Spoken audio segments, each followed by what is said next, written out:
Hi guys, welcome you all to the channel. आज आपके लिए एक बहुत ही इंपॉर्टेंट जजमेंट लेके आया हूँ। हस्बैंड को डिवोर्स ग्रांट हो गया और हस्बैंड कोई भी एलिमनी नहीं देना पड़ा अपनी वाइफ को। देखिए, हस्बैंड्स डिवोर्स तो लेना चाहते हैं बिकॉज वो पूरी तरीके से केसेस में फंसे होते हैं, जो लिटिगेशन का कॉगवेब होता है उसमें फंसे हुए होते हैं और ये चाहते हैं कि कैसे ना कैसे करके जल्दी से जल्दी इससे बाहर निकले और at the end of the day वो क्या करते हैं, डिवोर्स फाइल कर देते हैं क्योंकि उनके पास और कोई ऑप्शन नहीं होता। तो जब डिवोर्स का केस फाइल करते हैं तो उसमें दो चैलेंजेस होते हैं मेनली। एक कि डिवोर्स डिक्री ग्रांट हो जाए उनके फेवर में और एलमनी नहीं लगे या कम से कम लगे। तो एलमनी बहुत बड़ा प्रॉब्लम होता है, बहुत बड़ा हेडक होता है कि अगर हस्बैंड के ऊपर बहुत बड़ा एलमनी लग जाए तो उससे देने के लिए बड़ा मुश्किल हो जाता है।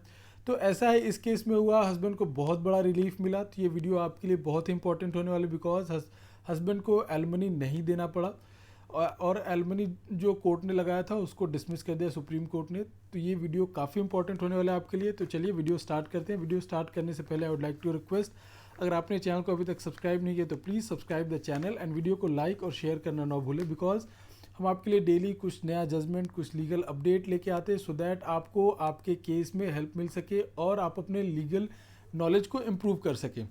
तो चलिए केस की बात करते हैं। अगर केस की बात करें तो हस्बैंड ने under section 13 of Hindu marriage act divorce का केस फाइल किया था। तो जब आप डिवोर्स का केस फाइल करते हैं तो आपको बेसिस दिखाना होता है, किस बेसिस पे आप डिवोर्स के लिए जो केस फाइल किया है किस बेसिस पे आपने फाइल किया है। तो इसमें हस्बैंड ने क्रुएल्टी एंड डिजर्शन पे के बेसिस पे हस्बैंड ने फाइल किया था, केस फाइल किया। और जब केस फाइल होता है तो अपोजिट पार्टी को रिप्लाई देना होता है उसमें। तो वाइफ ने इसमें जो भी हस्बैंड ने एलिगेशंस लगाए थे डिजर्शन के, क्रुएल्टी के, उसको डिनाई कर दिया। एंड जो ट्रायल कोर्ट था, जिस कोर्ट में ट्रायल चल रहा था, वो कोर्ट ने क्या किया कि डिवोर्स का डिक्री हस्बैंड के फेवर में पास कर दिया।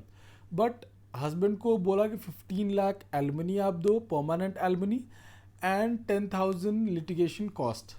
तो हस्बैंड इस ये जो जजमेंट था उसके अगेंस्ट गया हाई कोर्ट में अपील में, और हाई कोर्ट ने क्या किया कि डिसमिस कर दिया। बोला नहीं, आपको 15 लाख जो परमानेंट एलमनी है वो देना पड़ेगा और 10,000 जो लिटिगेशन कॉस्ट है वो भी देना पड़ेगा। तो हस्बैंड जाता है सुप्रीम कोर्ट में, एसएलपी में।